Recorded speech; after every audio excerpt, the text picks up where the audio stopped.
Shalom kekasih Kristus. Hari ini mungkin kita sedang diperhadapkan dengan berbagai hal yang membingungkan, seakan tidak ada pertolongan dan pembelaan Tuhan. Pendengar yang dikasihi Tuhan, melalui renungan melekat dalam Tuhan pada hari ini, saya ingin kita semua dapat menyadari akan kepedulian Tuhan terhadap hidup kita, di mana Ia mau melepaskan kita dari cengkeraman iblis. Mari kita berdoa. Tuhan Yesus, terima kasih buat kesempatan yang indah pada hari ini, sekalipun mungkin keadaan kami tidak dalam keadaan yang seperti apa yang diharapkan. Tuhan, kami percaya melalui kebenaran firman-Mu, kami semakin menjadi pribadi-pribadi yang terus mengasihi Engkau. Karena melalui firman-Mu inilah yang membentuk hati pikiran kami, sehingga perbuatan kami menjadi perbuatan-perbuatan yang menyenangkan Engkau. Maka dari itu Tuhan, pimpin kami, bukakan hati kami untuk terus diisi dengan kebenaran firman-Mu,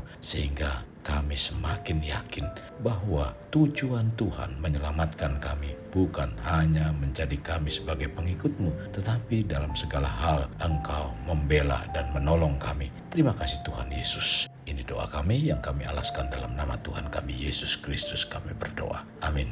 Melekat dalam Tuhan bertema tujuan utama Tuhan memberi pembelaan. Firman Tuhan terdapat dalam Mazmur 35 ayat 10. Demikian firman-Nya. Segala tulangku berkata, ya Tuhan, siapakah yang seperti Engkau yang melepaskan orang sengsara dari tangan orang yang lebih kuat daripadanya, orang yang sengsara dan miskin dari tangan orang yang merampasi dia. Para pendengar yang dikasihi Tuhan, seringkali umat Tuhan banyak yang tidak menyadari antara dunia dalam memandang kita dengan Tuhan memandang kita. Dunia seringkali memandang kita dengan remeh saat kita melakukan kebenaran. Tetapi, tahukah di balik iman yang kita miliki untuk melakukan kebenaran firman Tuhan, ada sesuatu yang luar biasa dari Tuhan dan Ia hadir bersama-sama dengan kita. Jika saat ini kita ingin berjalan dalam kebenaran, Tuhan akan menjadi satu-satunya pribadi yang akan membela kita. Kekasih Kristus, terjadinya pembelaan biasanya berhubungan dengan otoritas seseorang sebagai perwakilan. Sebagai contoh, jika sebuah produk cacat atau gagal memenuhi tujuannya, maka sang pembuat harus membela dan memecahkan masalah. Hanya otoritas atau sumber dari produk itu yang dapat membela produk tersebut. Sekali lagi, bila model tertentu dari merek mobil tertentu memiliki masalah teknis yang signifikan atau yang sangat serius, nama baik perusahaan industri otomotif itu berada dalam bahaya. Maka direktur perusahaan sebagai pemilik akan datang untuk memberi penjelasan tentang permasalahan di depan pemerintah untuk meyakinkan bahwa perusahaan telah menangani masalah ini. Direktur itu tidak hanya mewakili perusahaan, tetapi juga produk tersebut, di mana direktur berbicara atas nama produknya. Dengan cara yang sama, kita melihat bahwa karya penebus Sang Pencipta, yaitu Allah Bapa, mengharuskan untuk mengutus anaknya sendiri ke bumi untuk merebut kembali gambarnya dalam diri umat manusia. Yesus Kristus tidak membantah perintah yang diberikan oleh Allah Bapa, sebab tujuan utama otoritas yang diterimanya mewakili Allah Bapa menyelesaikan karyanya di bumi. Karena itu, otoritas mewakili produk. Ini berarti jika kita tidak berada di bawah otoritas, lalu kita mengambil tindakan dan gagal, maka tidak ada seorang pun yang akan berbicara bagi kita atau dapat melindungi kita. Tetapi jika kita gagal sementara kita berada di bawah otoritas, maka dari hal tersebut dapat membantu menyelamatkan kita. Pendengar yang terkasih, ketika umat manusia sebagai produk dari sang produsen ilahi gagal karena meninggalkan otoritasnya, sang produsen tidak membuangnya, tetapi datang sebagai pribadi untuk mewakili dan membelanya.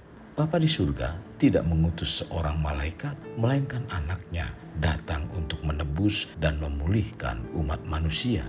Kekasih Kristus, Ketika Yesus diserang oleh para pemimpin agama yang mengatakan bahwa kesaksiannya itu tidak sah, Tuhan Yesus membiarkan Bapa menjadi pertahanannya. Tuhan Yesus memberikan jawaban kepada mereka sebagaimana tertulis dalam Yohanes 8 ayat 14 sampai 19 katanya, "Biarpun aku bersaksi tentang diriku sendiri, namun kesaksianku itu benar, sebab aku tahu dari mana aku datang dan kemana aku pergi. Tetapi kamu tidak tahu dari mana aku datang dan kemana aku pergi.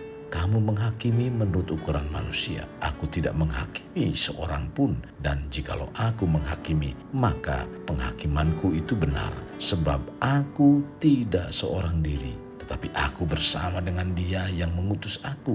Dan dalam kitab Tauratmu ada tertulis bahwa kesaksian dua orang adalah sah. Akulah yang bersaksi tentang diriku sendiri, dan juga Bapa yang mengutus aku bersaksi tentang aku." Maka kata mereka kepadanya, "Di manakah Bapakmu?" Jawab Yesus, "Baik aku maupun Bapakku tidak kamu kenal. Jikalau sekiranya kamu mengenal aku, kamu juga mengenal Bapakku." Pendengar, Yesus adalah Allah yang menjadi manusia dan karenanya mempunyai otoritas tertinggi di dalam dirinya sehingga ia dapat bersaksi atas namanya sendiri. Meskipun demikian, ia mengarahkan para pemimpin agama kepada kesaksian Bapa yang meneguhkan dan yang mengutus Dia. Yesus selalu membela firman dan tindakannya dengan otoritas Bapa. Ia mengatakan kepada orang-orang yang menuduh Dia bahwa mereka tidak mengetahui otoritas yang sejati, atau mereka akan tahu bahwa kesaksiannya itu sah. Tertulis dalam Yohanes 8 ayat 42. "Jikalau Allah adalah Bapakmu, kamu akan mengasihi aku, sebab aku keluar dan datang dari Allah, dan aku datang bukan atas kehendakku sendiri, melainkan Dialah yang mengutus aku." Sekali lagi, kunci keberhasilan Yesus adalah Dia berada di bawah otoritas dan memiliki baik otoritas maupun kuasa untuk melaksanakan tujuan yang untuknya Yesus datang ke bumi. Sebagai perwakilan Bapa, Yesus hanya mengatakan dan melakukan apa yang Bapa katakan dan lakukan. Roh Allah dalam diri kita meneguhkan kehendak Bapa dalam hidup kita.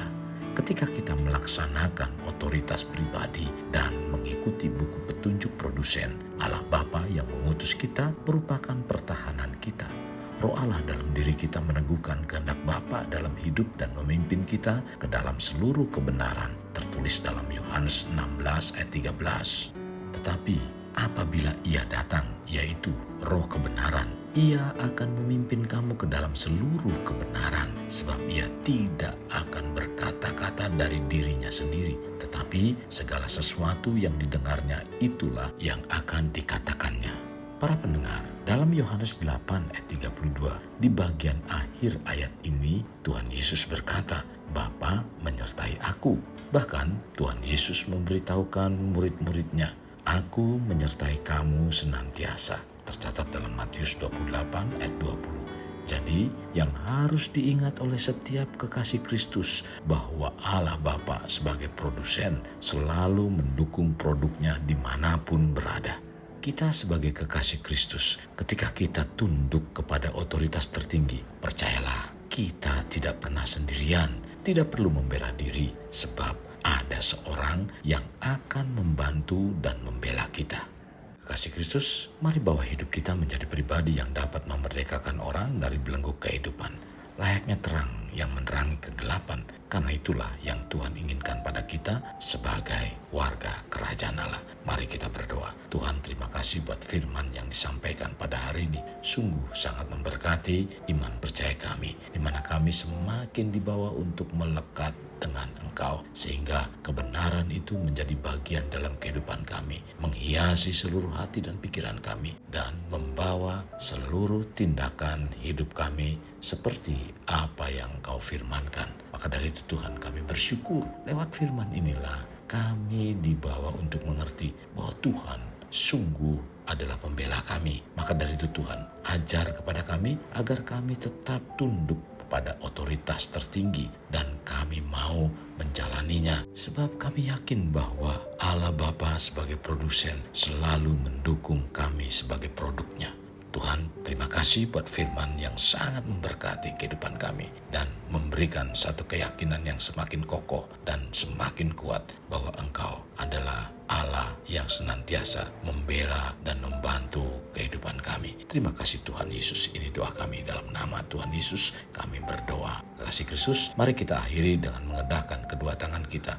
Terimalah anugerah berkat dari Allah Bapa, kasih sayang daripada Yesus Kristus dan persekutuan dengan Roh Kudus yang memberkati, melindungi, dan menyinari engkau dengan wajah-Nya, serta memberi engkau kasih karunia di mana Tuhan menghadapkan wajah-Nya kepadamu dan memberi engkau damai sejahtera. Tuhan juga mencurahkan berkat secara rohani, berkat secara jasmani, dan berkat secara ekonomi, di mana berkat Abraham, berkat Ishak, berkat Yakub dicurahkan dan dilimpahkan dari saat sekarang sampai Maranatha tiba dalam nama Tuhan Yesus. Amin. Sampai jumpa di renungan berikutnya. Tuhan Yesus memberkati.